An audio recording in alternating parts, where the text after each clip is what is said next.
दिल्ली के इंदिरा गांधी स्टेडियम में कल आजाद समाज पार्टी की बड़ी रैली हुई। महारैली का नाम दिया गया था और वे वास्तव में महारैली बन गई।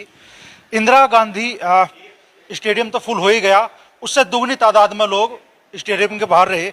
इस रैली के माध्यम से क्या संदेश देने की कोशिश की गई चंद्रशेखर जी? ये जिस तरह से सरकार और कोर्ट भारत की आम जनता को कीड़े मकोड़े समझ के उनके अधिकारों को कुचलने का काम कर रही है, मेरा और मुझ जैसे सब लोगों का ये फर्ज बनता है कि सरकारों को वो ये याद दिलाए कि ये लोकतंत्र है और जनबल और जनता का जो विश्वास है उसको कुचल के आप लोग जो है सत्ता में तो बने रह सकते हैं, लेकिन अपने जो एजेंडे हैं उसको लागू नहीं कर सकते।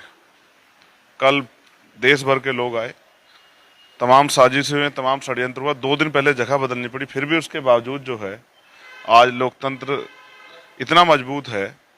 और इलेक्ट्रॉनिक मीडिया, प्रिंट मीडिया के साथ साथ सोशल मीडिया का युग है। आप जैसे शानदार भाई भी हैं, घंटों में खबरें देश दुनिया में चली जाती हैं। परिणाम ये हुआ कि ऐतिहासिक रैली हुई और वो ग्राउंड छोटा पड़ गया। ये कहते थे लोग रामलीला ग्राउंड नहीं भरा जाता, मैं आपको विश्वास से कहता हूँ और आपने तो खुद देखा है अमरीश भाई, आप ग्राउंड रिपोर्ट भी करते हो। अगर हमें रामलीला ग्राउंड की परमिशन मिल जाती तो रामलीला ग्राउंड भी इसी तरह भरा जाता जिस तरह उस स्टेडियम के हाल थे। कोई जगह उसमें ऐसी नहीं थी, अपनी कैपेसिटी से 6-7 गुना लोग उसने अपने अंदर समाये हुए थे और आपने आलम देखा।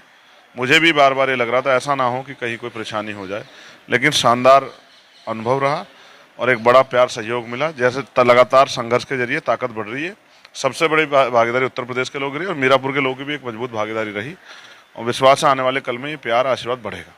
अच्छा, हरियाणा में आपका गठबंधन है जेजेपी के साथ में, क्या चुनाव परिणाम आने की उम्मीद आप लोगों को? देखिए, मैं तो भविष्यवाणी नहीं करता, मैं फिर आपसे कह रहा हूँ हम लोग मेहनत कर रहे हैं। जनता का आशीर्वाद अगर हमारे साथ रहा तो परिणाम वही होंगे जिसके परिणाम के लिए हम लोग प्रयास कर रहे हैं।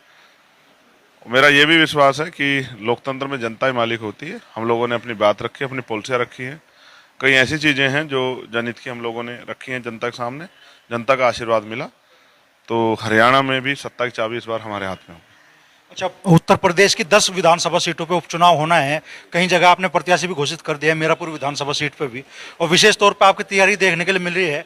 यूपी के लिए तो आप कम से कम कह सकते हैं कितनी विधानसभा सीटों पे? सभी पे लड़ रहे हैं यूपी में, मैं सभी जगह मैक्सिमम हो आया हूँ, मोस्टली हो आया हूँ और मैक्सिमम तौर पे हमारी तैयारी भी वहाँ पूरी होगी। मीरापुर पे भी देखिए, इतना दूसरी पार्टी प्रत्याशी तय करेंगे, इतना तो हमारा प्रत्याशी पूरे उसमें क्षेत्र में घूम लेगा और बूथ कमेटियाँ, हमारी सेक्टर कमेटियाँ तैयार हैं, यानी कि हमारा वर्कर जंग के लिए तैयार है, चुनावी जंग के लिए।